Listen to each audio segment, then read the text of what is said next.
అభిమానులకు good news. ఈ ఏడాది మరోసారి భారత్ పాకిస్తాన్ జట్ల మధ్య మ్యాచ్లను చూడబోతున్నారు.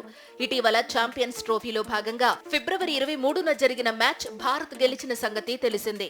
ఛాంపియన్స్ ట్రోఫీ నుంచి ఆతిథ్య పాకిస్తాన్ జట్టు తొలి 2 మ్యాచ్ల్లోనూ ఓడిపోయి నిష్క్రమించింది. కానీ 2 దేశాల జట్లు మళ్లీ ఢీకొనబోతున్నాయి. ఈ ఏడాది ఆసియా కప్ నిర్వహించాలని ఆసియా క్రికెట్ కౌన్సిల్ ఏసీసీ నిర్ణయించింది. ఈ టోర్నమెంట్ 2025 సెప్టెంబర్లో జరిగే అవకాశం ఉంది. ప్రస్తుతం ఛాంపియన్స్ ట్రోఫీ జరుగుతున్న సమయంలో ఆసియా కప్ గురించి కీలక వార్తలు వచ్చాయి. 2026లో జరగనున్న టీ20 ప్రపంచ కప్ ను దృష్టిలో ఉంచుకుని ఈసారి ఆసియా కప్ కూడా అదే ఫార్మాట్ లో నిర్వహించనున్నట్లు తెలుస్తోంది. మొత్తం 8 జట్లు ఆసియా కప్ లో పాల్గొననున్నాయి. ఆసియా కప్ లో India, Pakistan, Sri Lanka, Bangladesh, Afghanistan, Oman, UAE, Hong Kong జట్లు పాల్గొననున్నాయి. అన్ని జట్లను 2 గ్రూపులుగా విభజించనున్నారు. భారత్, పాకిస్తాన్ జట్లు ఎలాగో ఒకే గ్రూప్ లో ఉంటాయి. ఈ 2 జట్ల మధ్య మ్యాచ్ జరగడం ఖాయం. 2 జట్లు తరువాత రౌండ్ కు అర్హత సాధిస్తే సూపర్ 4 దశలో కూడా మళ్లీ ఆడొచ్చు. మొదటి 2 స్థానాల్లో నిలిచిన జట్లు ఫైనల్ కు అర్హత సాధిస్తాయి.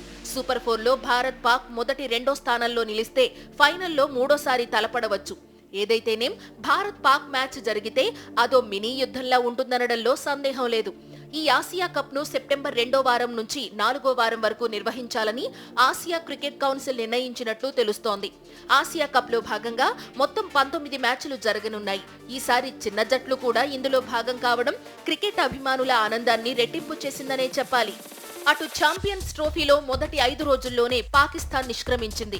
పాకిస్తాన్ ఆతిథ్యమిస్తున్న ఐసీసీ ఛాంపియన్స్ ట్రోఫీ ఫిబ్రవరి 19న ప్రారంభమైంది. ప్రారంభ మ్యాచ్ పాకిస్తాన్, న్యూజిలాండ్ జట్ల మధ్య జరిగింది. ఈ మ్యాచ్ లో పాకిస్తాన్ జట్టు 60 పరుగుల తేడాతో ఘోర పరాజయాన్ని చవిచూసింది.